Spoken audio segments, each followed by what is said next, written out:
Halo teman-teman, selamat datang di episode pertama Siniar Suara Rakyat.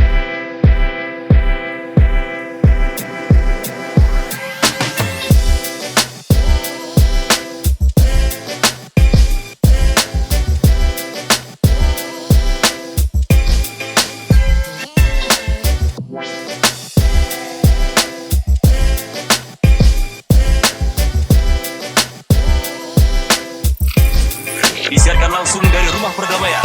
Anda sedang mendengarkan Siniar Suara Rakyat. Sebenarnya nggak pertama juga ya, ini episode pertama setelah kita reborn gitu. Hari ini aku, Devina dari Kata Rakyat Bumi Langit, mewakili KRB yang lainnya untuk berbicara dengan penulis-penulis dari Tira. Di sini ada, coba diperkenalkan diri boleh. Mbak Alin. Oh, aku ya.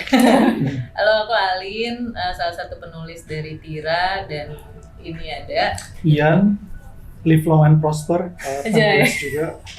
Ada dua lagi yang nggak bisa hadir ya. jargon judul lain tuh. Ada Mian Tiara sama Pertiwi Juliani. Titip salam aja buat kita semua. Salam ini ya. May the force be with you. Oke. Hari ini kita bakalan ngobrol-ngobrol santai kali ya. Sebenarnya nggak santai juga, karena pasti semua orang udah ngulik Tira dari episode 1 sampai episode 8. Masih banyak pertanyaan-pertanyaan yang bikin ganjel. Semoga aku hari ini bisa channeling pertanyaan-pertanyaan kalian. Tentu saja kalau kalian punya pertanyaan lebih lanjut, pastinya bisa di kolom komentar, atau bisa add kita di Rakyat Bumi Langit, atau di BCU ID, atau di Bumi Langit Official. Nanti pasti akan sampai ke telinga para penulis gitu ya. Nah, mungkin dari pertanyaan pertama dari aku, gimana waktu Mbak Alin sama Mas In pertama kali ditarik ke dalam proyek Tira ini? Bisa diceritain nggak? Di tap sama siapa? Diskusinya seperti apa? Iya, jadi waktu itu kan awalnya memang kita di approach memang dari BCU sih, waktu itu dari orang BCU, terus untuk kita ada series nih gitu kan, Tira mau nulis nggak? Terus aku waktu itu, karena aku bukan penonton film superhero sebenarnya, jadi kayak ya tapi mau sih, maksudnya nggak mungkin nggak mau kan, itu pertanyaan yang pasti jawabannya mau gitu. Jadi intinya semacam kayak udah challenge accepted lah, nanti gue bakal belajar gimana caranya nulis. Terus kebetulan dipasanginnya waktu itu sama Ian, yang maksudnya gue juga sama Ian sebenarnya udah pernah nulis kecil-kecil bareng dulu, jadi udah kenal lah istilahnya kalau sama Ian. Jadi waktu itu merasa agak aman gitu untuk ada partners in crime-nya yang memang oke, gue udah tahu gaya nulisnya, dan gue tahu Ian itu segila apa gitu kalau misalnya untuk kayak gini-ginian gitu kan. Sebenarnya gitu sih awalnya. Segila apa dari itu? gue? Kalau segila apa kayaknya Tira tuh belum apa-apa lah gitu. Gimana Mas Ian? Sama. Waktu itu ditawarin sama siapa ya? Pak Wiki. Ya pokoknya ditelepon terus ditawarin series installment keempatnya Bumi Langit Tira, terus mau nggak, tertarik nggak? Tertarik banget, siap gitu langsung. Terus oke kalau gitu kita interview ya. Terus berikutnya tuh ada Zoom call sama para produser gitu. Terus ngobrol aja, ngobrolnya ngelantur gitu. Terus sukanya film apa gitu?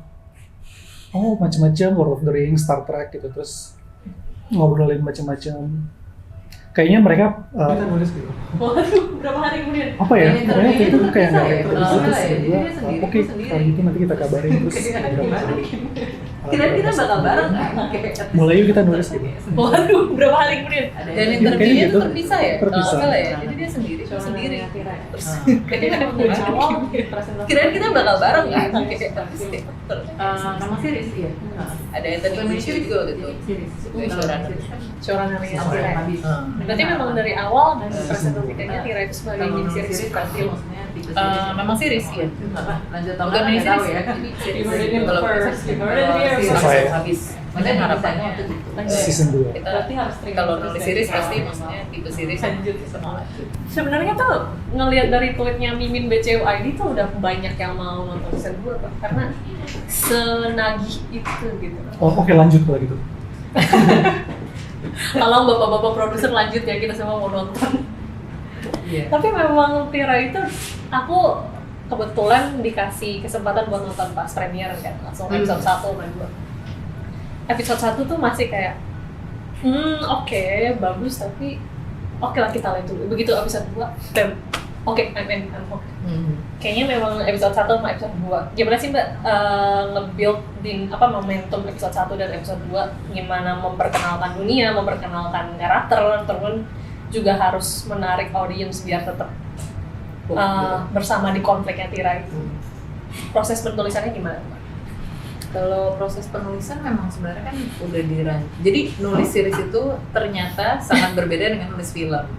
Karena kita kebayangkan, oh ya udah nulis series itu ya kurang lebih kayak nulis film yang panjang banget aja gitu. Tapi ternyata beda ya. Setelah kita jalanin, Iya, ternyata lebih susah.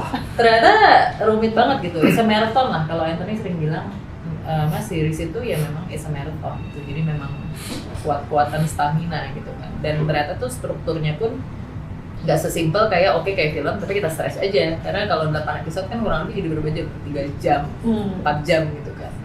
Jadi tapi yang pasti yang dari dulu kalau dari Bang Joko juga kan yang supervise kita, memang yang ditekenin adalah dari awal gimana supaya kayak tadi Vina bilang, gimana kita bisa hook, gimana kita bisa invested dan segala macam. Memang gimana caranya supaya kita kenal dulu nih sama karakternya. Jadi mungkin takes our time in a way supaya juga gak buru-buru yang langsung jeder. Tapi kalau jeder cuma kita nggak tahu siapa yang kita ikutin kan bingung juga kan. Tapi at the same time juga gimana supaya nggak terlalu kelamaan di situnya kayak gitu. Harus tetap ada momentum ke depannya gitu. Iya benar. Sebenarnya aku juga penasaran tentang itu sih Mbak, pacing ya, masalah pacing kan. Ada beberapa show yang misalnya show nyebut merek dikit Star Wars gitu ya, Obi-Wan Kenobi, gimana aku sempat nonton kan. Dia dirilisnya per minggu 1. Iya. Tapi itu pacingnya nggak enak banget gitu 1. Tapi begitu aku nonton 1-6 langsung enak. Iya. Jadi nggak bisa kayak gitu kan. Jadi Tira juga per episode dia harus punya ada naik turun, ada cerita konten sendiri gitu loh. Nah itu gimana cara plotting pacingnya per episode itu gimana gitu? Temasnya mungkin. Iya boleh deh. Iya ada beatnya sebenarnya, jadi kayak beat detak jantung gitu, ada temponya. Setiap berapa halaman harus ada apa. Sebenarnya kalau saya kan bukan penulis series, berangkatnya studinya maksudnya itu dari belajar film gitu. Strukturnya tuh udah jelas gitu maksudnya. 3X. Terus begitu masuk ke series, untung ada abang Joko Anwar sama Anthony Buncio, mereka tuh mentor yang ngajarin strukturnya tuh harus gini. Terus setiap episode bisa beda struktur untuk yang 8 episode atau yang 10 episode gitu. Terus temponya harus gimana. Terus ada rumus-rumusnya waktu itu kalau diajarin sama Anthony ya. Episode berapa itu harus apa, terus ending episode mana harus mirroring sama episode mana gitu. Karena it works in LA katanya gitu. Oke siap. Terus beat tempo itu tuh sebenarnya kalau di kertasnya ada setiap berapa halaman tuh ada ininya ukuran-ukuran gitu. Cuma mungkin pas finalnya apakah kadang ada yang kecepatan atau ada yang kepanjangan gitu, itu tuh bisa beda-beda. Tapi niatnya sebenarnya ada pacing yang harus rapi gitu. Ya ada hitungannya, itu matematik, kadang-kadang matematik. Jadi teman-teman yang mau jadi screenwriter harus belajar matematika dulu ya. Geometri, bentuk, karena dia ngomongin bentuk ya, bentuk naratif. Aku juga ngelihat ngulik Tira itu kan banyak ya unsur-unsur penulisan yang ada. Pacing tadi kita udah ngomongin, terus kita ngomongin establishing conflict, establishing karakter. Satu lagi yang bikin aku agak, wah Tira ini sesuatu feat, sesuatu pencapaian yang gila banget, karena aku ngelihatnya Tira itu ensemble show gitu. Oke, kita punya satu karakter yang kita ikutin, Suci, tapi banyak fokus ke karakter-karakter lain yang juga menambah kekayaan naratifnya gitu loh. Gimana sih Mbak Alin dan Mas Ian ketika ngeplot kita butuh karakter segini banyak, agak 9 naga gitu. Kita butuh karakter segini banyak, gimana caranya membagi porsi screen time, membagi motivasi masing-masing karakter ini biar tetap compelling dan nggak bikin penonton malah overwhelmed gitu ya. Sebenarnya itu bermuaranya tetap di masing-masing karakter kan punya goalnya, maunya apa, ya kan? Tapi apa yang menghalangi mereka kayak gitu-gitu. Jadi ketika karakter-karakter ini dibenturin, akhirnya otomatis itu terbentuk sendiri sih. Kayak yang tadi lu bilang kayak ini porsinya seberapa banyak gitu. Terus kan kayak di sini dia ngapain, di sini dia ngapain, itu akhirnya sebenarnya karena dari awal kita desain karakternya udah sedemikian jelas gitu ya, jadi akhirnya untungnya sih terbentuk dengan organik sih. Iya, Jadi gerak si ini sendiri. apa, si ini apa, si ini apa gitu. Jadi memang istilahnya kalau konstruksi gitu ya, kita bikin building blocks. Iya, Terus kalau katanya ada satu dungeon master yang namanya Brandon Limogin, dia tuh bilang, yaudah Tenjin mas. ini logic matrixnya jalanin aja, kayak dimasukin Iya. di bahan ke dalam satu mesin, maka tek keluar gitu bentuk ceritanya. iya benar. Iya. Ada beberapa karakter yang ternyata jalan sendiri di luar kemauan penulisnya gitu ya. Jadi, oh ini apakah ini sihir gitu? Misalnya kayak England gitu. England itu kan kita sebenarnya awalnya cuma establish dia tadinya begini, karakternya gini, backstory-nya begini. Terus ternyata padahal di plot aslinya misalnya England tuh harusnya gini. Tapi ternyata setelah di draft, ini kok dia maunya kesini ya? Iya, ternyata Dia jadi banyak hidup- banget hal-hal yang bisa menarik gitu Iya. buat dia jalanin. Iya, ada yang hidup sendiri dan dia jalan sendiri. Dia mau ceritanya kayak gitu. Tadinya tuh gimana mas? Perbedaannya gimana tuh England draft dengan England yang terjadi di naskah? Ini sebenarnya cerita ketiga ya. Iya nggak sih? Oh gitu. Sebenarnya karena kita awalnya noob gitu ya, maksudnya nggak ngerti cara nulis series. Kita pikir, oh kan kita dikasih 8 atau 9 episode. Ada 9 naga, mungkin kayak ini kali ya, kayak Kamen Rider gitu, satu episode, satu musuh, terus Iya, jadi episode di Oh, ya udah, gitu. kita bikin gitu Berpikirnya aja, masih gitu. kayak gitu awalnya. nggak ngerti. Hmm.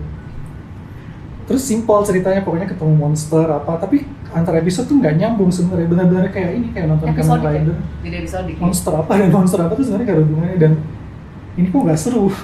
Iya. Terus kan dibahas kan sama mentoring session ke abang gitu, terus kita pitch ke produser gitu, terus dirombak, terus ada draft 2 di mana cerita kita ganti total gitu, yang tadinya lebih ke monster seperti Kamen Rider, terus kita ganti, oke kali ini kita ambil 9 naga mafia gitu, persis kayak cerita yang adil.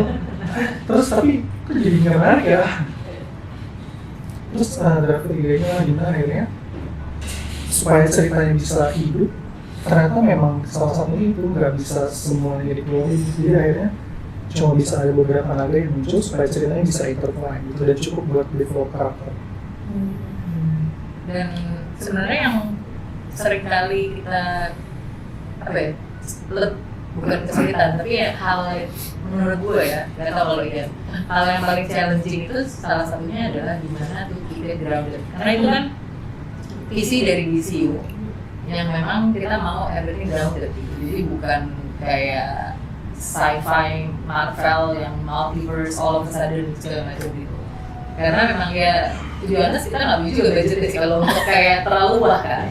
Jadi makanya on the other hand kita punya mitologi yang menarik banget gitu dari Indonesia yang bisa kita explore sebenarnya. Itu kan kekayaan kita yang ngapain kita nyari jauh-jauh susah-susah, padahal itu seperti itu loh. Indonesia banget. Naganya naga Jawa. Sebenarnya base-nya memang dari awal memang kita maunya naga Jawa. Karena kan kalau lihat fotonya kan kalau kayak naga Cina itu kan beda lagi tuh kan. Terus ada lagi naga Western kan yang ada sayapnya, itu juga beda lagi. Tapi malah kita punya naga kita sendiri gitu. Dan waktu pas kita di present sama director waktu itu ternyata ada ulikannya lagi yang kayak, you know what, kita juga punya naga yang benar ada, yaitu Komodo Drake. Jadi akhirnya ada apa ya, ada mash up yang di konsep sedemikian rupa gitu. Terus naga Jawa mitologis ini ada Komodo Drake, terus ada kayak yang moray eelnya yang di Maluku itu. Pokoknya ada beberapa lah makhluk-makhluk yang kayaknya kita bisa bikin naga kita sendiri. Yang akhirnya terus dikonsepin sama Chris Lee dari Karavan. Dia yang ngedraft semua ilustrasinya yang Creature design-nya. Dia Iya, creature itu design. desainnya. Jadi naga warna-warni itu tadinya nggak ada di naskah? Apa? Ada. Ditambahin? Ada. Terakhir, Ada terakhir. dari awal ada. Enggak, dari awal ada ya. Memang udah ada warnanya. Itu udah 3 tahun yang lalu kan? Enggak, sempat ada draft yang memang kita Bukan fokusnya bukan warna waktu itu. Jadi ada something else lah, itu draft yang kita buang waktu itu karena terlalu kompleks ceritanya. Tapi yang draft yang ini udah ada warnanya dari strip. Itu bikin yang nonton juga mudah gitu Iya. nangkepnya. Oh ini naga punya si ini, kekuatannya ini. Dan kemarin tuh yang sempat panas di Space ngomongin kayak, jadi sebenarnya naga ini bawa kekuatan apa kekuatannya datang dari permintaan Ini inangnya? boleh kita bahas nggak sih sebenarnya? Silakan. Gimana sih? Saya sih mau ya. Saya mau dan rakyat juga pastinya mau gitu. Kalau mau dibahas silakan. Ya, Mungkin buat spill coba war juga. dikit-dikit. Ya harus hati-hati sih. Tapi ini ya trivia yang ini bonus trivia sebenarnya udah ada. Coba perhatiin lagi opening episode 4. Iya, kayaknya kita nggak jawab, tapi soalnya jawabannya itu ada di Sebenarnya episode udah 4. dijelasin sih, jadi nggak apa-apa. Opening episode 4 perhatiin cara jalannya England waktu masih muda.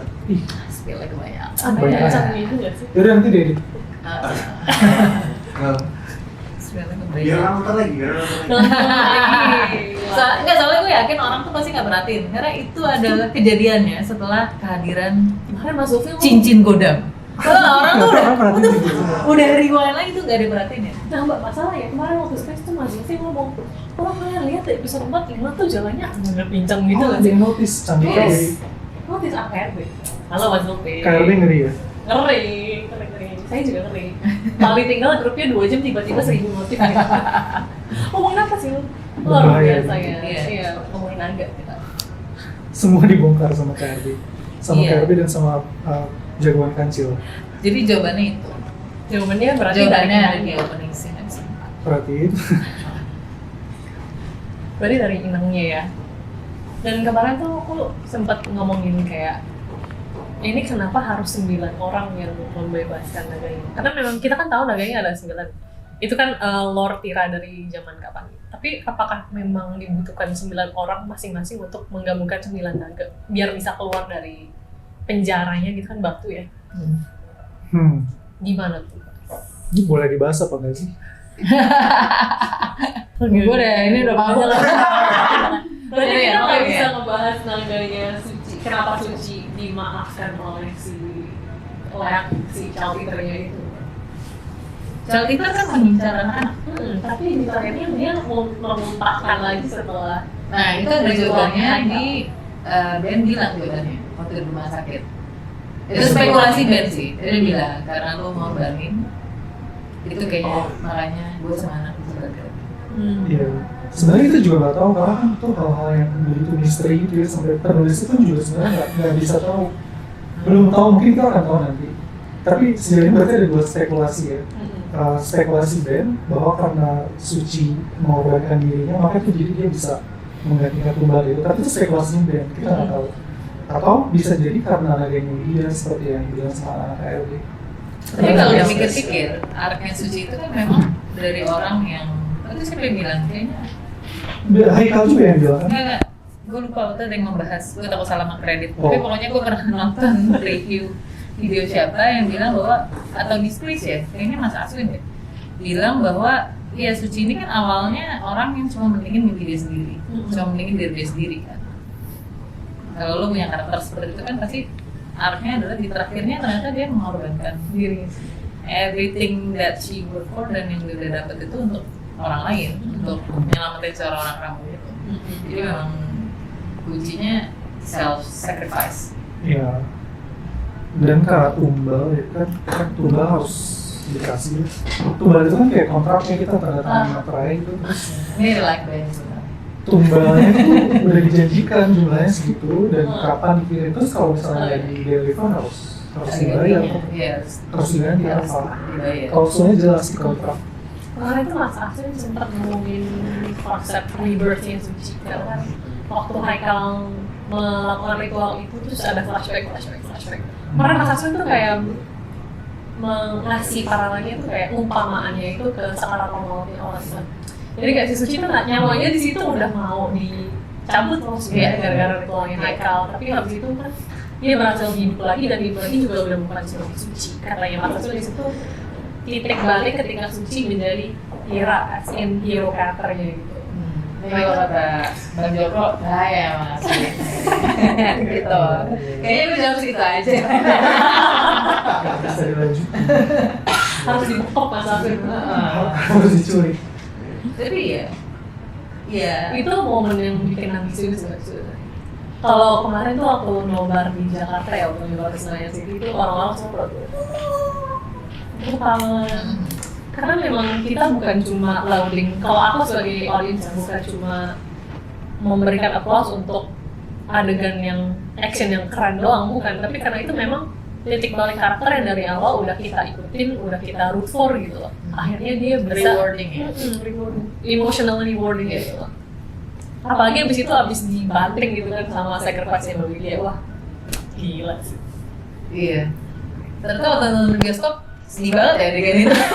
Iya, ternyata sebagus itu ya. Soalnya gue kan udah nonton beberapa kali katanya kan. Ya sedih gitu, cuma pas di bioskop tuh kerasa banget sih kayak pengalaman kolektif nontonnya itu. Kayak Semua orang nangis. Cinema. Kino banget tuh semua. Kino. Aku tuh ngeliat Mbak Agnes nangis ya kalau nggak salah ketangkap di kamera dia. Iya, iya. Wah. Iya. Tapi Iya, karena mereka baru nonton. Mereka baru nonton semua. Bali baru Hari nonton itu. itu.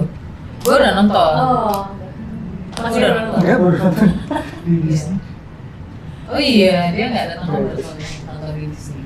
Oh iya, nggak nonton Robert. Iya, waktu itu lagi Tapi itu waktu reading pun sama cast itu udah ini sih, karena Karina Suwandi such a kata ya magical banget sih buat gue dia itu sebagai dia. Jadi waktu pas dia reading itu udah terasa di ruangan tuh kayak dan dia nangis di situ. Dan ada beberapa orang yang udah dap gitu kayak dan itu nggak apa-apa gitu baru di ruangan tuh.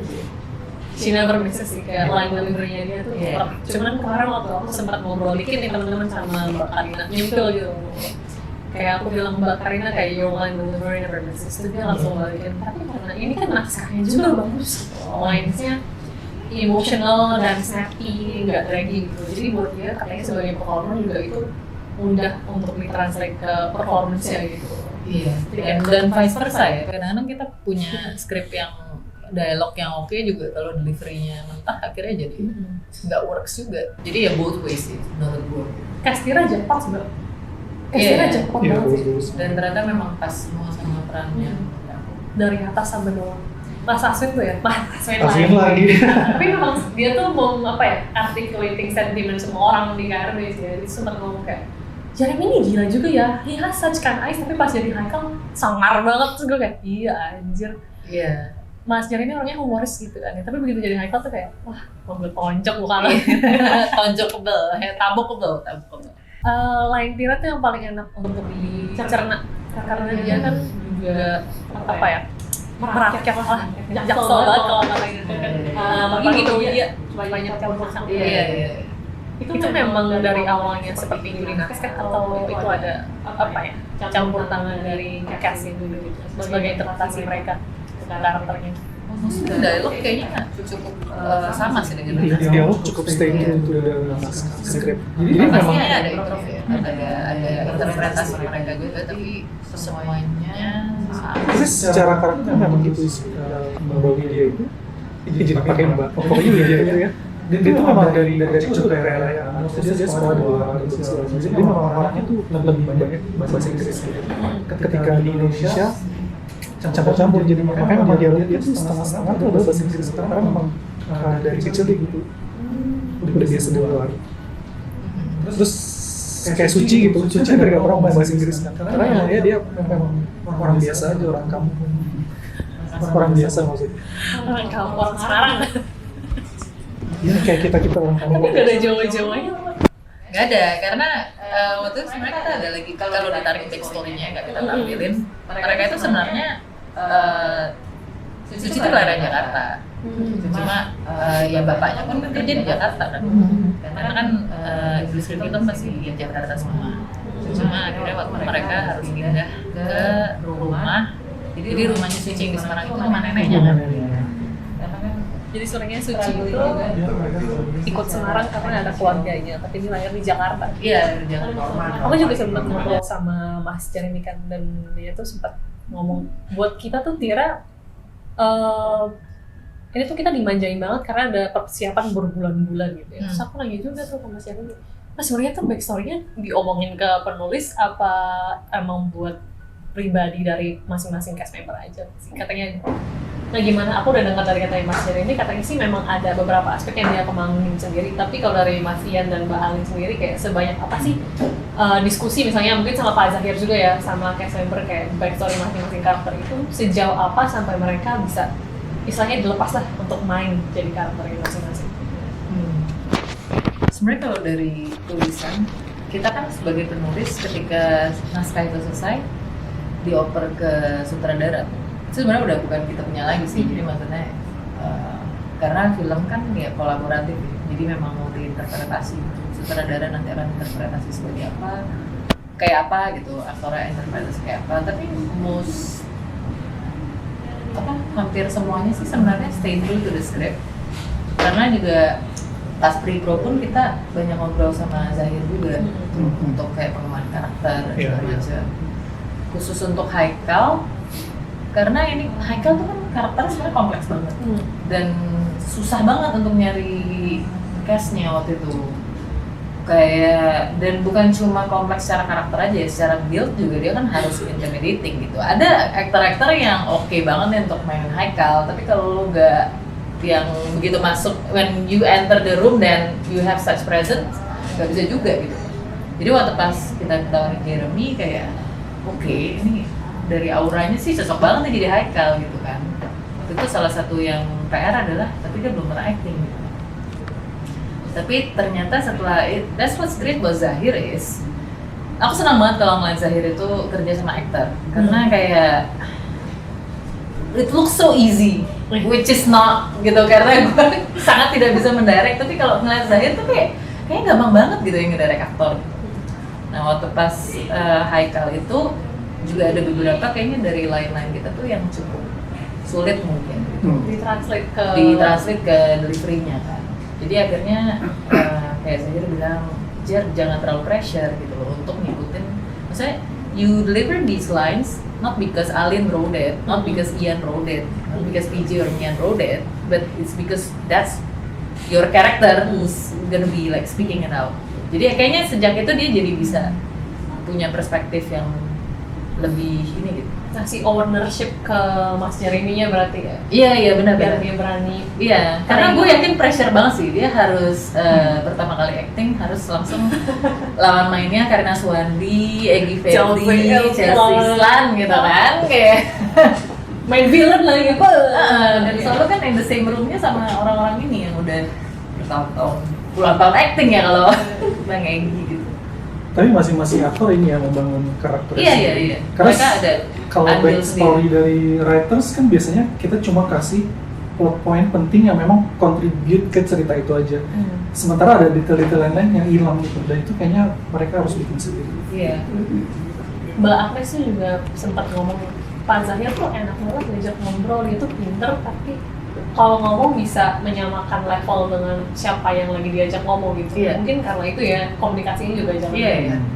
Aku tuh suka banget Tira karena semua karakternya nggak ada yang suka banget Tira karena semua Victor yang kayak masuk tembak. Bahkan Victor yang kayak masuk mobil main gitu kan. Itu masuk mobil main gitu kan. Itu bikin senior sih. Sedih kan, romantis. Gue sedih loh. Sedih kan, udah mati. Victor tuh one of karakter yang tapi kayak Victor tuh one This of is my karakter globe yang shit tapi tuh, kayak orang-orang tahu my globe shit tuh. kalau ini kata karakter nggak penting tapi bakalan diinget terus sampai besok-besok. Karena dia karakter yang loyal sampai mati gitu kan. Lu karakter kayak gitu lo pasti Gila. Itu kan karakter building. Mungkin sekarang kita masuk ke lore dikit ya. Nih orang-orang kayak Mas Aswin, kayak Ibal. Mungkin kita bisa ngomongin episode 8 yang bikin semua orang teriak Project Devaki. Nah, Devaki itu kan kalau Mas Aswin langsung Devaki itu kan ibunya Chris. Kayak perintilan hal-hal kecil kayak gitu tuh yang milih siapa, yang riset siapa, dan diskusinya sejauh apa sampai bisa masuk ke naskah. Lebih Mbak Alin atau Mas Yurean? Oke, mungkin gini dulu. Jadi trivia, jadi kalau sebelum jadi skrip itu kan kita ada yang namanya episode outline kan, kayak lead sheet-nya gitu. Basically storyline-nya lah gitu. Waktu itu sebenarnya kita nulisnya bukan Devaki sih. Jadi masih placeholder lah, waktu itu something yang lain. Terus pas di skrip aku bilang semuanya, kan Ian yang nulis ini, yang nulis episode 8 Ian. Ya kayaknya butuh nama yang lain gitu loh untuk plan ini gitu. terus akhirnya dia yang riset. Gimana tuh ya? Gimana mas? Gimana mas? Iya, pertama tuh nggak notice ya, nggak berharap bakal ada yang notice. Iya. Maksudnya itu detail-detail yang nerdy banget gitu ya. Terus begitu ada, dan ternyata baru tahu itu Mas Ibal KRB ya. Mas Ibal keren, lu keren. Harus ketemu kapan-kapan. Oh dari luar Jawa kayaknya. Oh, kita sampein ke sana. Demi ketemu mereka. Iya. Itu dan di sepanjang 8 episode tuh sebenarnya banyak tersebar hal-hal nerd lain gitu ya kalau mau dicari-cari kecil-kecil gitu. Tapi maksudnya ini memang udah hobi sih. Jadi kayaknya begitu ketemu ngelihat anak-anak KRB, ternyata ada orang-orang seperti itu ya. Oh banyak mas. Iya. Ternyata banyak Jadi ya. memang arahannya ke situ.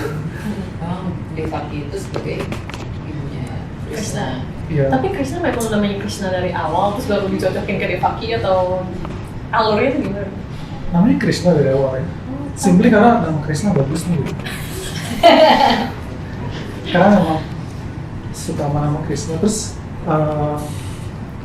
dia itu keinget sesuatu, karena kan maksudnya kita apa gue ya, tapi maksudnya kita adalah penggemar mitologi gitu, penggemar lore, penggemar mitologi, penggemar bahasa kuno, penggemar sihir, magic, fantasi dan hal-hal aneh lainnya gitu. Jadi maksudnya kayaknya ingat sesuatu deh, terus research. Oh iya, ini kan ini ada ketika Crystal Head tuh ada pengasuhnya gitu, terus ternyata namanya Dewaki. Kita pakai aja gitu, terus ternyata matching sama ceritanya. Nah, Kayak, wah keren sekali gitu. Kalau masukin ini keren kali ini gitu. Tapi nggak berharap ada yang notice sih, sampai akhirnya ada yang nulis. Terus salut. Kadang-kadang gitu ya mas, sesuatu yang tidak direncanakan tiba-tiba Bisa aja. kok matching sih? Oh ya udah pakai gitu. Tapi itu memang pas banget sama plotnya. Kemarin tuh yang bikin jadi kayak nailing the nail on the coffin lah. Ketika dibilang, oh ini project Devaki karena Suci itu jadinya sebagai caretaker-nya Krishna setelah video udah nggak ada. Terus ini episode 8 title-nya ya guys, full spoiler.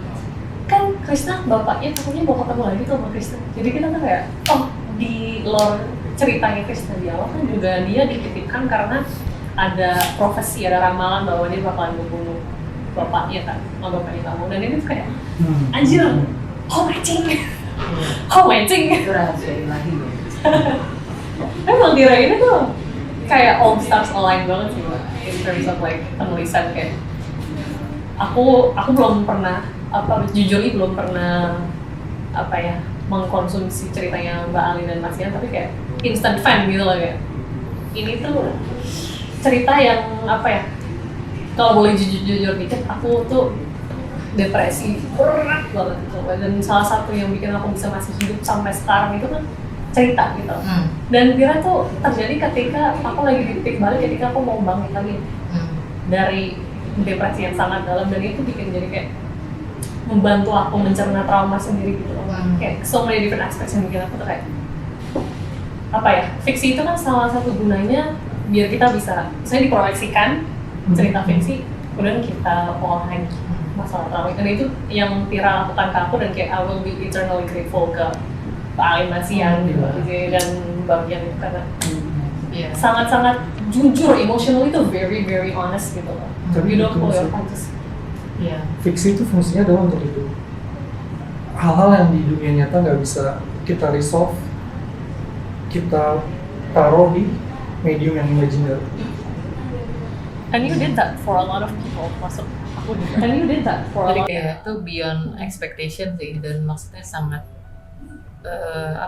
maksudnya it's very surreal gitu karena it's just maksudnya on the surface it's just like a local superhero story atau apa kan, tapi memang dari awal kan kita juga nggak mau ini cuma jadi it's a local superhero story kan. Yang selalu kita harus ingat-ingat terus adalah kayak Anthony dari awal bilang ya, we want this to be like a superhero story but with a big heart, karena itu yang, dan ya bersyukur banget sih kalau itu bisa nyampe ya. Itu yang membuat aku main poinnya sih, kayak ini tuh beneran kalau orang panahan tuh pasti tengah-tengah gitu loh, dan kayak terjadi lagi dan lagi dan lagi gitu. Banyak banget momen itu dan itu. Such a good story, dan sayang kalau orang-orang pada nggak nonton, jadi ajak nonton ya. There's something for everyone itu.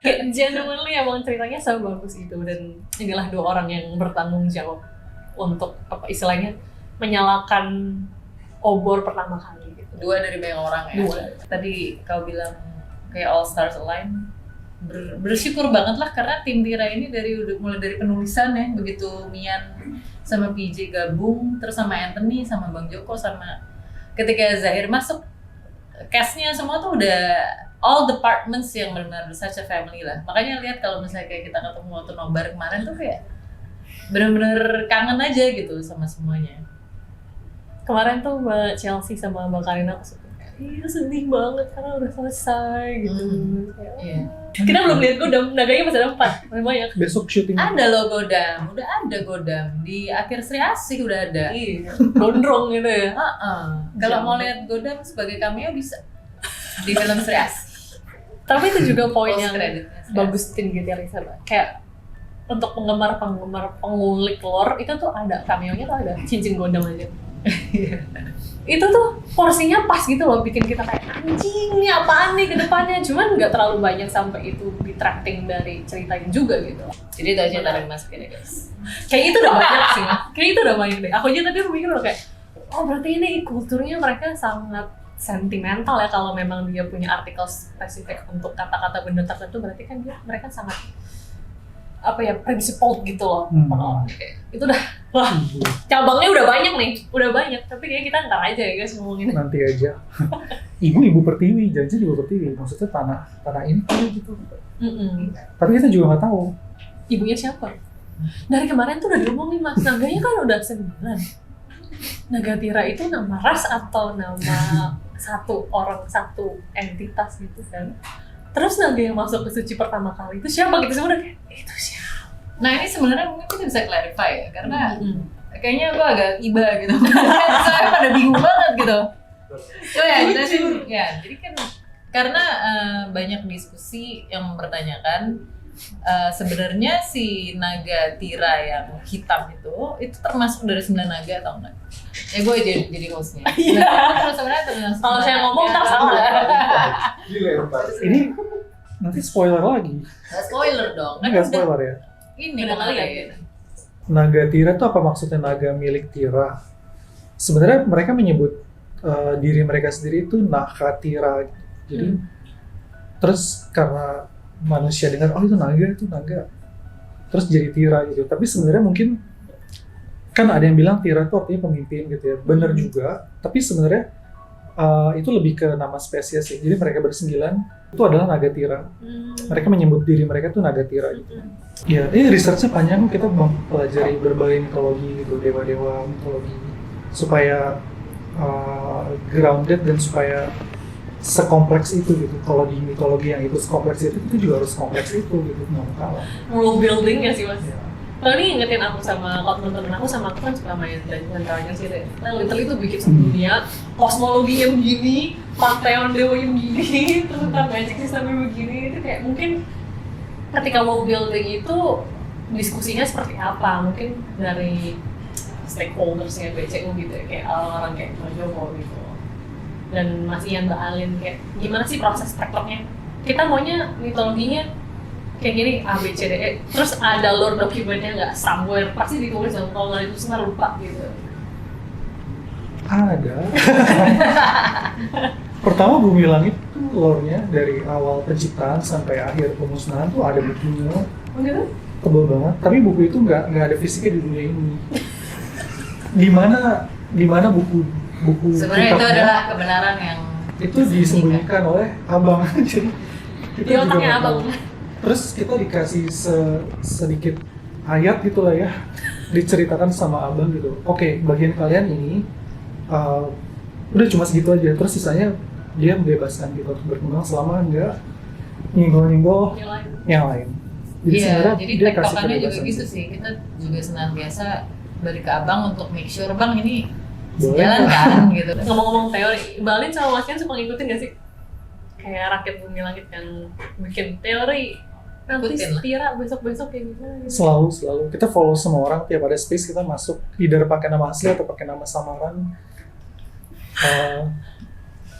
Karena apalagi kemarin nih waktu setiap episode rilis itu was-was gitu. Mudah-mudahan Soalnya ini gila-gilanya Ini dia, gila-gila semua. itu kan enggak Oh. semua lu aja yang gila kan. kan tadi kayak aku bilang kan, dia tuh udah gila-gilanya gitu. Dan sebenarnya ketika jadi, yang paling kita worried gitu adalah, aduh ini jadinya terlalu kompleks kayak gitu loh. Ternyata enggak ya. Kayak, Iya, ternyata Iya, banyak rival yang sepadan. Ternyata nggak Masa banyak. final. Iya, berarti so far sampai hari ini rival yang sepadan gitu ya, yang tiap episode tuh kita selalu khawatirkan mudah-mudahan dia nggak tahu, mudah-mudahan dia nggak bisa ngebongkar gitu. Mudah-mudahan kita berhasil mengecoh dia tuh ada 3 nama, yaitu Jagoan Onta, Jagoan Kancil, Bang Onta maksudnya, Bang Kancil, Jagoan Onta. terus Bang Aswin Dafri sama baru tahu namanya yang ketiga namanya Ibal ya, Ibal. Tapi Jagat First itu ada 2 orang ya. Ada Ibal, ada Dani. Ibal sama Dani. Orang-orang yang mengerikan. Ternyata setiap episode ketika mereka mereview terus dibocorin semua gitu. Aduh please jangan banyak-banyak. Iya, tapi itu yang menarik sih, karena maksudnya si arsitekturnya ini kan begitu kompleks. Tapi at the same time ya kayak tadi Ian bilang, kita tuh dikasih nih segini nih bagian lo gitu Iya, kan. cuma boleh dikasih tahu segitu, kita nggak tahu yang lain. Mungkin tim-tim lain yang sekarang lagi mengerjakan proyek-proyek rahasia yang lain yang kita belum boleh sebut, itu juga mereka juga tahu sepotong gitu. Jadi Iya. doakan abang umurnya panjang, Ya sehat. ampun, dia amin. Itu kan tadi ngomongin bagaimana Tira berhubungan dengan universe Bumi Langit, Garis Besar. Aku tuh mau tahu, kan tim penulis ada 4 orang. Kayak bagaimana sih Mbak Alin, Mas Ian, Mbak PJ, Mbak Mian nyamain wavelength. Pokoknya karakter ini tuh harus seperti ini di episode PPPP. Kayak bukan cuma masalah kayak beat, tapi juga kayak mannerism, bagaimana mereka menyuarakan pikirannya, dialog writing gitu kan. Dan gimana cara, ini episode 1 punya lo, episode 2 punya lo, episode 3 punya lo, kayak gitu, dibagi-bagi gitu seperti apa. Dinamika writers room-nya itu seperti apa. Itu rahasia ilahi lagi tuh ya. Karena terus terang gue pun amazed ketika kita nulis semuanya langsung oh ternyata semuanya sama gitu, kayak ya udah. Iya, itu sempat khawatir ya. Gimana kalau satu karakter ditulis oleh penulis yang berbeda, apakah jadi beda suaranya gitu?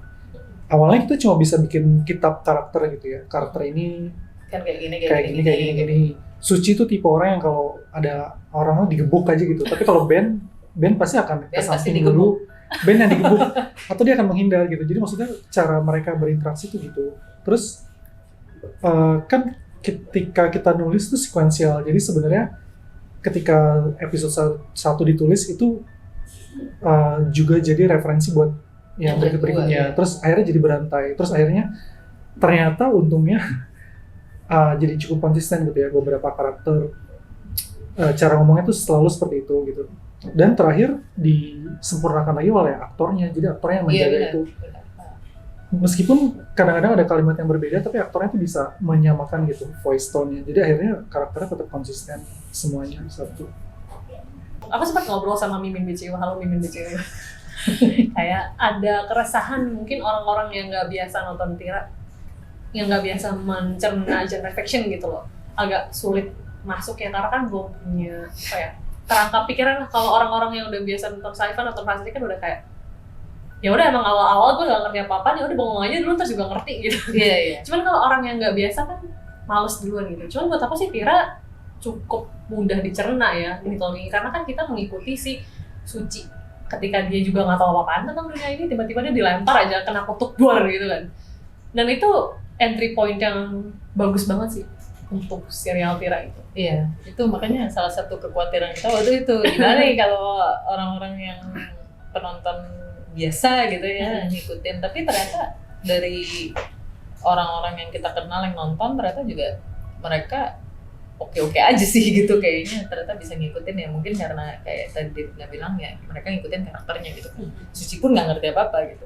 Iya, Suci juga nggak ngerti apa-apa sampai terakhir. Dia nggak ngerti apa-apa. Malah band yang semangat. Iya, dia merepresentasikan orang-orang tiap kali band ngomong tuh apa sih Ben? Ngomong apa Nggak sih, tahu, nggak ngerti gue gitu kan. Sedangkan band merepresentasikan Ian. Oh gitu. Suci Mbak Alin, Sebagai kalau penulis. band Ian. Iya, kayaknya sempat ada dialog di mana Suci tuh bilang harusnya, tapi nggak tahu masuk. Kayaknya nggak masuk ya. Pokoknya intinya, gue nggak ngerti dari awal sampai akhir, ini semua terlalu rumit buat gue gitu. Cuma lo yang ngerti Ben, gue nggak ngerti gitu. Iya. Udah pokoknya gue ikut aja, gue percaya. Pokoknya Suci nangis banget waktu Ben gak ada, bukan karena dia kehilangan Ben, tapi dia kehilangan otaknya.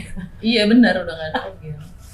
Kalau kata Bang Onta, aku pengen lihat Ben balik di episode 8. Gak tenang hatiku lihat Suci sendiri gitu ya.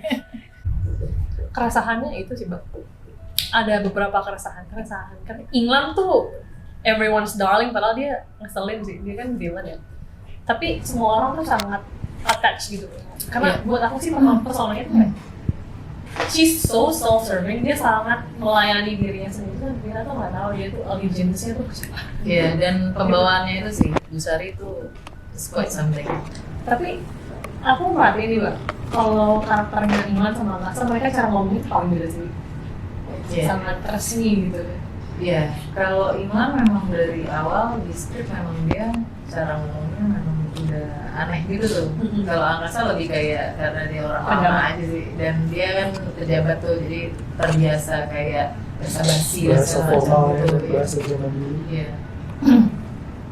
Kalau England tuh cara bicaranya kenapa seperti itu? Karena England tuh apa ya? Dia paling mitologis buat apa ya?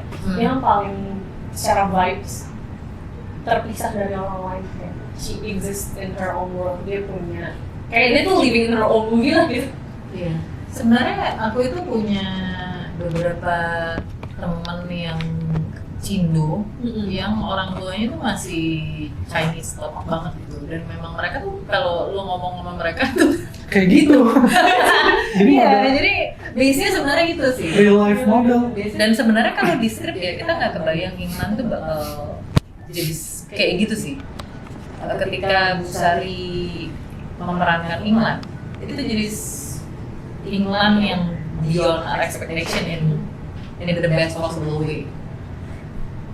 Kayak apa ya, kayak she brings like this apa sih kok kayak edge gitu yang ada di diri dia, tapi at the same time juga gak seriusin gimana gitu. Deo juga tuh fan favorit karena mereka karakternya strong gitu. Aku juga jadi mikir ya, supporting cast-nya Tira itu kan mereka sangat-sangat strong, mereka punya vibe sendiri. Sampai Sucinya tuh berasa kayak I have no other word but to say vanilla gitu loh. Itu ada orang-orang yang protes, kenapa sih Sucinya kayak biasa banget tapi karakternya pendukungnya kayak gitu. Ya memang seperti itu dinamikanya kalau dari aku ya sebagai penonton. Karena kalau Sucinya juga strong, itu gimana lagi tadi si Suci dikembangkannya kan melalui interaksi dia sama orang lain, dia dipengaruhi oleh orang lain gitu, mulai dia, Haikal, England, Deo tuh sama Kistan gitu kan ya. Itu tuh kayak memang dia harus jadi plan karena dia tuh kayak vehicle-nya, kendaraannya audience biar bisa masuk ke dunianya gitu. Iya, karena Suci kan adalah kita. Hashtag Suci adalah kita. Dia tuh orangnya sebenarnya meticulous banget. Jadi makanya kan kayak dia tuh udah punya ancar-ancar gitu, kayak gue tahun ini harus mencapai apa, 5 tahun dari sekarang dia harus mencapai apa, and then all of a sudden this happened kan. This 8 episodes happened, dan terus semua kan jadi berantakan. Jadi sebenarnya mungkin itu anchor dia, tapi juga itu anchor dia yang harus dia belajar lepasin kali ya. Kayak apa sih? Kayak surrender, like lack of control. Let it go. Oh, aku yang mau kasih apresiasi dan ngasih terima kasih. Hubungan perempuan dengan perempuan di Tira itu natural dan sangat bagus. Bukan cuma Suci sama Maudi. Aku dari awal tim Suci Maudi besties forever gitu kan. Tapi makin ke belakang makin kayak wah, Suci sama Widya ini tuh kayak ride or die-nya gue banget gitu loh. Kira this is the core relationship, dan itu dibawa bagus banget. Karena kadang-kadang kalau di film superhero apalagi kan sacrifice tapi kayak meaningless, ujung-ujungnya kayak pengorbanan buat apa sih? Tapi Widya tuh benar kayak emotionally, karena narratively, karena plot wise juga kalau nggak ada Widya dia udah hancur digebukin sama Haikal gitu kan kayak. Ya, thanks to 3 penulis cewek, 3 dari 4. Thanks to Frozen makanya. What happened if you watch Frozen? Nulis dengan hati. Anjir. Kemarin juga sempat ngobrol di space kayak Mas Upi yang bilang, menyampaikan bukan keresahan, sentimen aku sih kayak Bumi Langit 3 dari 4 karakter utamanya perempuan semua tapi kagak ada yang protes, itu gila sih. Oh iya, gue denger sih di space itu. Iya. Dan di Tira ini especially karena kan punya waktu banyak 4 jam dan karakternya juga banyak kayak this is the kind of character dynamics that I need to see on screen gitu. Karena rasa validasi. Ini loh aku banget dulu kayak gue punya sama mentor atau mama gitu kan, mama sama best friend juga gitu kayak gitu. It's something that's very very close to my heart. Iya, karena kayaknya yang kita ceritakan bukan ini loh, dia perempuan loh, it's not that gitu, ya udah sih. Dari itu nggak tahu ya, correct me if I'm wrong. Tapi gue rasa sih sebagai laki-laki pun lu bisa relate gitu ke si Asli gitu kan, ke Virgo gitu, karena memang human story-nya ya human story. Jadi suci juga kan ya sebagai manusia aja. Mas ini gimana? Ada komentar? Iya. Bagus. Ally ship. Kalau misalnya ada buku, kalau misalnya ada audio drama gitu tuh, aku akan senang banget sih. Apalagi kan lore-nya banyak dan memang yang bisa digali gitu. Iya.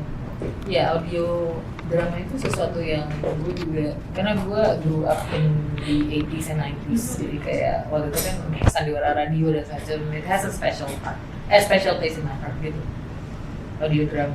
Amin. Mbak Ani sama Mas Bisma tuh kayak mereka tuh groundingnya jauh banget sih dari Suci yang harus menghadapi segala macam minggalan itu. Mereka tipe orang humornya Tira sih yang menurut aku pas kadernya. Iya. Itu humor yang dibutuhkan karena kalau nggak terberat. Iya benar-benar itu sih. Karena juga salah satu kekuatan kita ini nanti jadi terus serius kayak gitu loh. Ya biasanya bikin joke-joke gitu siapa? Di antara 4 orang. Kayaknya barengan sih, tapi lucu-lucu gitu. Tapi berarti ini satu frekuensi dong, secara umurnya. Iya itu makanya gue bilang rahasia ilahi. Kita dari inilah nggak tahu gimana itu bisa hidup bersama aja semuanya. Aduh, waktu band terakhir itu loh ya Mbak, yang di rumah sakit itu. Ini cuma ngulangin apa yang dibilang Suci. Itu di naskah kalau Itu aku lupa deh. Itu kayaknya ada improv juga kayaknya dari Zahir ya. Tapi aku agak lupa ya kalau yang itu. Sebenarnya kayaknya udah di naskah, tapi kayaknya eksekusinya yang bikin lucu tuh kayaknya eksekusinya sih. lucu banget. Ini jadi lebih bagus ya. Iya. Gimana sih Mbak perasaannya? Nih, istilahnya kalau penulis kan apa ya, ring satu, base pertama gitu atau main baseball. Habis itu dioper. Iya. Ketika melihat produk akhirnya, wah ini yang tadinya di otak gua tiba-tiba kejadian beneran nih, gimana sih Mas Ian balik perasaannya ketika nonton Tira? Apa ya? Kayak satu katanya dari ini deh, surreal tuh maksudnya kayak, bisa gini ya? ini tuh skrip pertama yang jadi film yang tayang. Terus ternyata bisa ya dari tulisan terus jadi film betulan gitu. Ini kayak magic, movie magic. Ya itu makanya pas kemarin pas preskon itu ada yang nanya satu kata buat Tira, buat gue sih magical. Karena itu sih. Dan kayaknya itu perasaan yang berapa kali pun lu nulis terus tulisan lu difilmin itu akan tetap kerasa kayak gitu sih. Pertanyaan terakhir untuk Mbak Alin dan Mas Ian, ada nggak sih pesan-pesan untuk rakyat Bumi Langit yang mendengarkan SSR? Mungkin setelah nonton Tira atau mungkin di future-nya seperti apa? Ada pesan-pesan? Iya, Godam dan Tira harus lanjut. Pokoknya itu hashtag desak terus. Kalau dari aku sih yang pasti lemesin aja ya guys. Lemesin. Karena apa yang paling senang itu kan kalau nonton adalah pengalaman nontonnya, dan untuk film-film kayak gini masih kan pengalaman diskusi, pengalaman ngulik itu, dan gue senang banget sih ngeliatnya. Itu aja. Oke. Terima kasih untuk Mbak Alin dan Mas Ian yang sudah meluangkan waktunya untuk datang. Thank you untuk KRB. Siniar Suara Rakyat ini masih episode 1, jadi pasti nanti ada episode selanjutnya ya teman-teman. Ditunggu aja. Mungkin kita akan bawa kru Tira yang lain, nggak tahu ya. Bisa.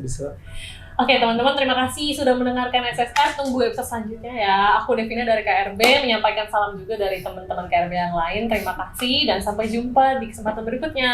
Dadah.